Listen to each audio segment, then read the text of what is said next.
Hello everyone, আজকে এসেছি ভুরু প্লাক করতে। আর এরকম আমার লুকটা সামনে থেকে এই হচ্ছে ভুরুর অবস্থা।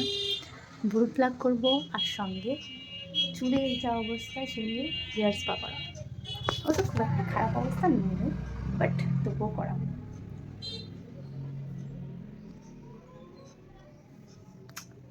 তো সামনেই সরস্বতী পুজো, সেইটুকু তো করাতেই হবে। আমাদের প্রত্যেকের চুলের জন্য কিন্তু হেয়ার স্পা ভীষণ জরুরি, এটা আমার মনে হয়। কারণ হেয়ার স্পা করলে চুলটা অনেক স্মুথ লাগে, ধরতেও ভালো লাগে, আর খুব একটা বেশি হেয়ার ফলও হয় না, অনেকটা হেয়ার ফল কম হয়। তো সেই কারণে আমি চেষ্টা করি অন্তত হেয়ার স্পাটা প্রতি মাসে মাসে করানোর। তো তার রেজাল্ট তোমরা দেখতেই পাচ্ছ। তো আজকে এসেছি এগেইন প্রিয়াঙ্কাদির বিউটি পার্লারে হেয়ার স্পা করানোর জন্য। কারণ দিদি খুবই ভালো হেয়ার স্পা করে, মানে আমার খুব ভালো লাগে। মানে অনেকেরই অনেক পার্লার যেমন প্রিয় হয়, তো আমার কাছে এই পার্লারটা ভীষণ প্রিয়। তো সেই কারণে হেয়ার স্পা করাতে এসেছি। আর ভ্রু প্লাক করানোর পর আমার মুখে তো প্রচণ্ড পরিমাণ র্যাশ হয়, কি বলবো কেন এটা হয় জানি না। বাট তোমাদের মধ্যে কার এটা হয় অবশ্যই একটু কমেন্ট করে জানিও। আর এটার সলিউশনটা কি সেটাও কমেন্ট করে জানিও। এমনিতেই আমার প্রচণ্ড সেনসিটিভ স্কিন, তো এমনিতেই আমার মুখে পিম্পলের সমস্যা আছে, প্লাস প্রচুর দাগ আছে।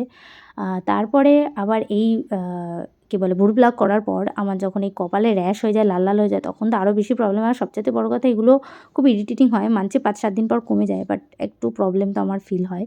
তো যাই হোক, প্রথমে আমার চুলটা শ্যাম্পু করিয়ে দিয়েছিলো, তারপরে স্পা ক্রিম লাগিয়ে দিয়েছিলো। তারপরে আমি এখানে একাই যেহেতু ছিলাম পার্লারে, তো সেই কারণে আমি একটু বসে বসে বদমাইশি করছিলাম, আর কি করব, টাইম পাস করছিলাম। স্পা ক্রিমটা কিছুক্ষণ লাগিয়ে দেওয়ার পরে এবার শুরু হলো মাসাজ। সে এর আগের দিন আরেকটা অন্য একটা কী জানি একটা দিয়েছিল, সেটা আমার খুব লেগেছে, মানে বড় কিছু একটা, সেটা ভালো ছিল না, এটা বরঞ্চ ভালো। লাইট চলে ও বাহ, এটার দুটো ট্রিটমেন্ট হবে। একটা হচ্ছে গিয়ে তোর হেয়ার ফলের, হ্যাঁ হ্যাঁ, মানে এটা ধর একটা হয় মাসে, এটা 3টে, মানে 3 in 1। একটাতে হচ্ছে গিয়ে তোর যেটা আমরা লেজার দিই না, হ্যাঁ হ্যাঁ, লেজারের বদলে এইটা ব্লুটা হচ্ছে হেয়ার ফল, আর রেড একটা আছে ওটা হচ্ছে ড্যান্ড্রফ। আর তো হচ্ছে গিয়ে প্লাস মাসাজ, 3টে একসাথে। এটা বেশ ভালো। ইনস্ট্রুমেন্টের মাসাজ তো বেশ ভালোই লাগে, বাট সবচেয়ে বেস্ট লাগে হ্যান্ড মাসাজ, যেটা মানে আমার তো বেস্টই লাগে, মনে হয় ঘুমিয়েই পড়ি, এত বেশি মজা নিই আমি। তো আগের দিন একটা ভিডিও তোমাদের সাথে শেয়ার করেছিলাম, সেটা মানে কচ্ছপ দিয়ে যে একটা মাসাজ করেছিল, সেটাও কিন্তু বেশ ভালো ছিল। তো যাই হোক, আমার হেয়ারটা দেখো ওয়াশ করা হয়ে গেছে, এখন ড্রাই করা হচ্ছে। ড্রাই করার পর একটু সিরাম লাগানো হবে, তারপরে হয়ে যাবে আমার চুলটা রেডি।